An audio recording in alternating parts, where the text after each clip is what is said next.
ഞാൻ എന്നും ടൈപ്പിന് പോകുന്ന വഴിക്ക് അഷ്റഫ് അവിടെ കണ്ട് നിൽക്കാറുണ്ടായിരുന്നു പോലും.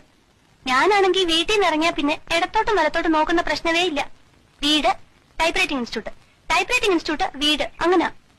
ഒരു ദിവസം അഷ്റഫ് എന്നോട് ചോദിക്കുക, ഞാനൊരു സാധനം തന്നാ വാങ്ങിക്കോന്ന്. എനിക്കങ്ങ് ദേഷ്യം വന്നു.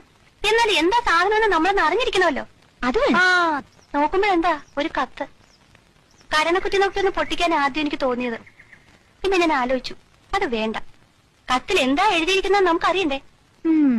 പിന്നീട് ആ മനുഷ്യൻ കത്തോട് കത്താണ്. ഒരിക്കലും വാങ്ങിച്ചു പോയില്ലേ, പിന്നെങ്ങനെ വേണ്ടെന്ന് പറയുന്നേ. എന്റെ അയാളുടെയും വീട്ടുകാരെ ഓർത്ത് എല്ലാം ഞാനങ്ങ് ക്ഷമിച്ചു. ഒരു ദിവസം അഷ്റഫ് എന്നോട് പറയാ, ഒരുപാട് സ്വകാര്യം പറയാനുണ്ട്, സ്കൂൾ ഷെഡിന്റെ പുറകിലോട്ട് വരാവോന്ന്. അതാ കുഴപ്പമായ. ഞങ്ങൾ അവിടെ സംസാരിച്ചോണ്ട് നിൽക്കുന്നത് ആരാണ്ടൊക്കെയോ കണ്ടുപോലും.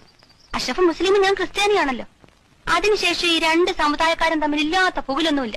അടിപിടിയും ബഹളം ഒന്നും പറയണ്ട, ഞാനിങ്ങ് പോന്നു. എന്റെ ഭാഗത്ത് എന്തെങ്കിലും തെറ്റുണ്ടോ? ഏയ്, ഒരു തെറ്റുമില്ല.